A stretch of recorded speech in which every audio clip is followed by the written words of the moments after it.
Hello everyone.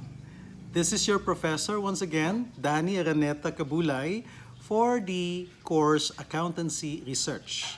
We are now in the final video lecture for this week, video lecture number 15, and we will be talking about company manuals, the last type of accountancy research.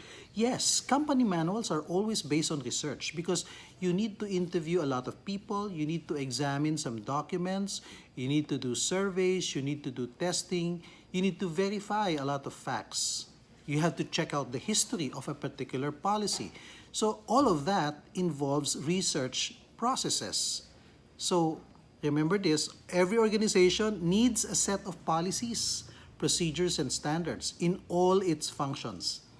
These are embodied in a document called the company manual. So basically what I'm trying to say is that a company manual is a collection, a compilation of all the policies of an organization or company. There are many types of company manuals. Corporate manual, if you're looking at the head office, so you have different branches and then you have the head office. So the corporate manual is the manual that is followed at the head office or at the corporate level, board level. Then you have the production and operations manual. So if you are a manufacturing firm, you would call it a production manual. But if you're into service or quasi-manufacturing or merchandising, you would call it an operations manual. Then we have the finance and accounting manual to lay down all the policies about accounting and financial transactions.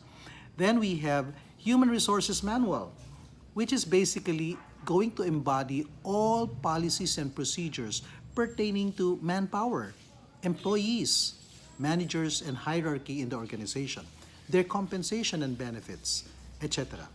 Even the code of discipline is part of the HR manual.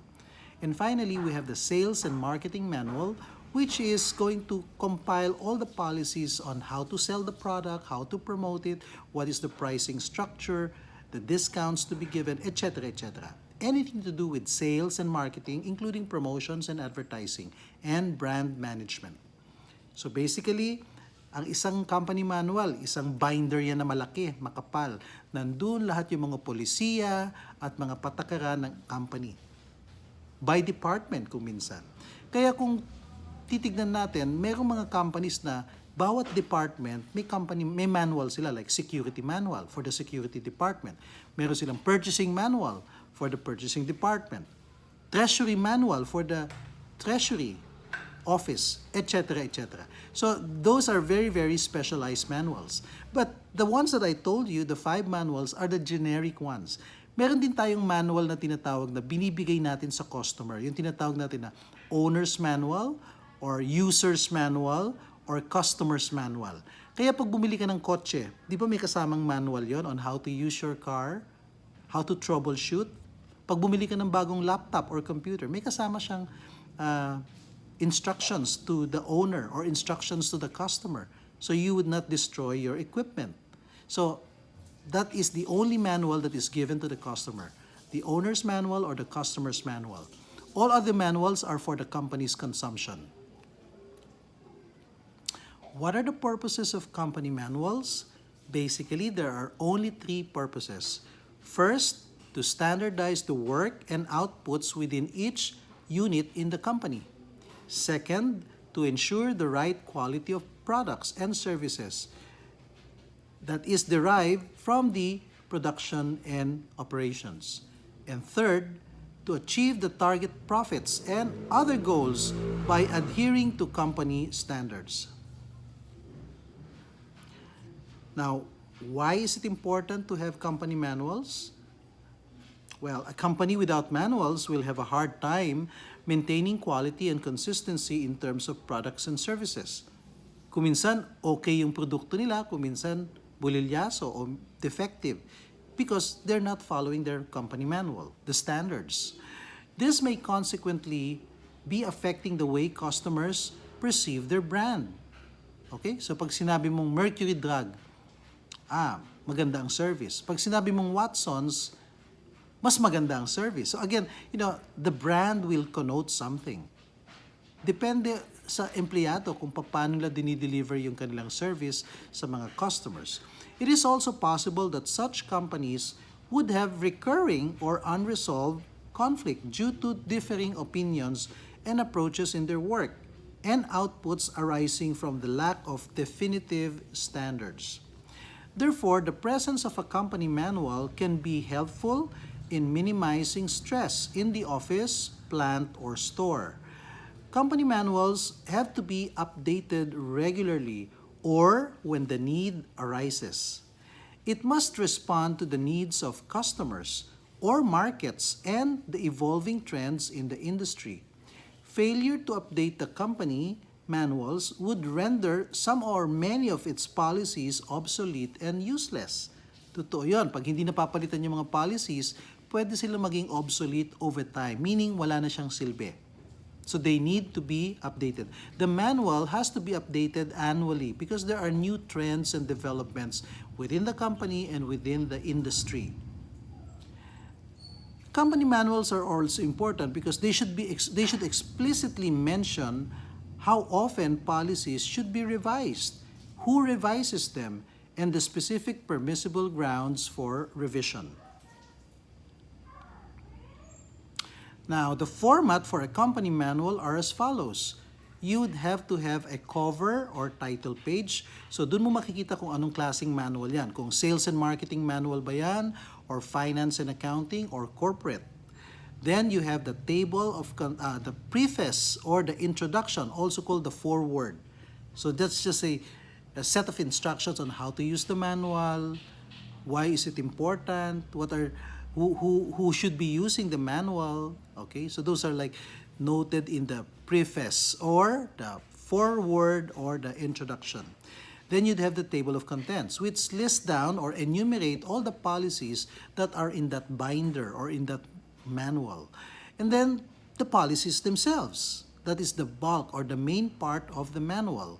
And finally, the appendices, if there are any forms or documents that you want to attach at the very end, which could be helpful in appreciating the entire manual.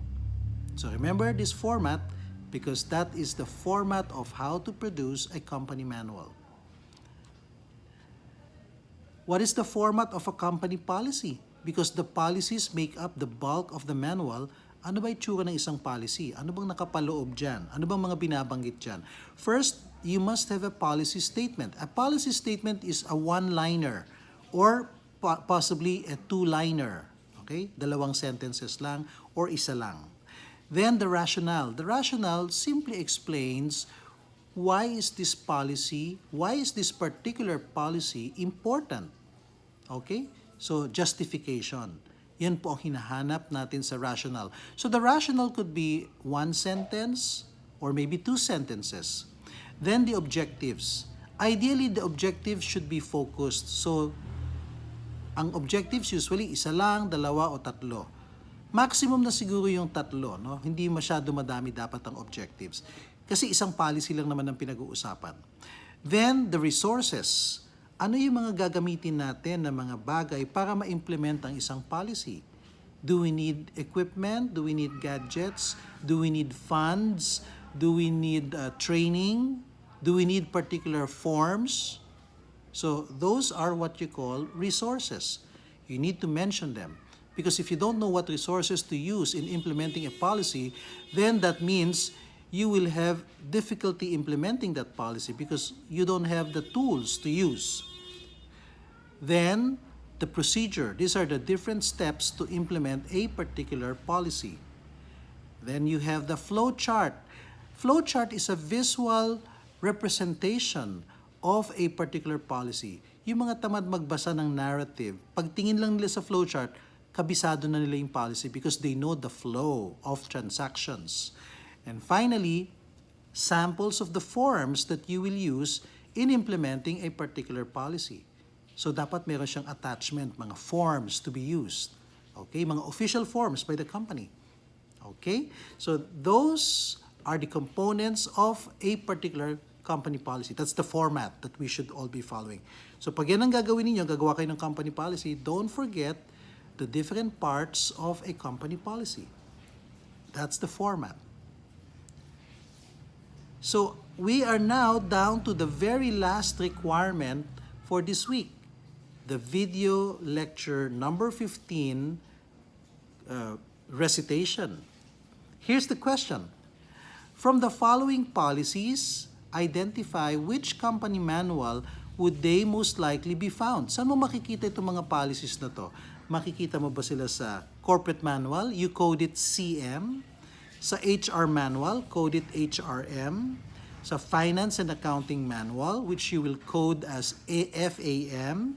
Sales and marketing manual, which you will code SMM.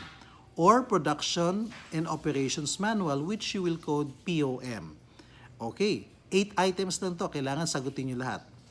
Aging of receivables, saan mo makikitang manual yan? Policy on statutory employee benefits. Quality control. The election of board of directors. Number 5, the company logo. Number 6, the mission, vision, and values of the company. Number 7, procurement. And lastly, number 8, factory safety and sanitation. Okay, so I will need 8 answers from you. Please place your answers in the comment section below the video in YouTube. Okay, don't forget to subscribe to my YouTube channel. Okay, Danny Kabulay. So we're now down to our project task. Wala naman ako ipapasubmit this week. All I want is to have a video chat with all of you. I will conduct a graded video chat with each group regarding your assigned research topics to enlighten everyone on the proper approach. This is the group's opportunity to ask the professor all questions and anticipated problems on the research project assigned to each one of you. The video chat will take place on Saturday afternoon, 1 to 6 p.m. for Section A, and Sunday afternoon from 1 o'clock to 6 p.m. for Section B. The schedule will be posted today, Friday, in the group chat. The leader of each group must create a group chat to be named after the assigned topic. I'm going to give you a sample of how you should be naming your group chat. Okay? And please add me so I can initiate the conversation on Saturday and on Sunday. 15 minutes per group. That's all we need. All groups should have created their group chat by Saturday at noontime. Okay? I will be checking that. So that's the end of our week, and I hope you enjoyed the 5 lectures. Next week, nakupukpukan na tayo. We will start to write the manual. We will start to write your reports next week. We will start to also go for field work or desktop research, internet research. Mag-start na kayo mag-gather ng data next week. Okay? So, I will leave you with a quotation and another tip on how to speak a foreign language. So, I will teach you this time German. Nag-aral ako ng German lessons, 6 levels. I took certification exams also. I can speak German. So, when you say goodbye in Germany or in the German language, you say Auf Wiedersehen. Auf Wiedersehen, that means goodbye till we meet again. Okay? So, may your week be filled with positive energy because we're headed towards the weekend. Enjoy the weekend, stay happy, and stay safe. God bless you all. Bye. See you next week.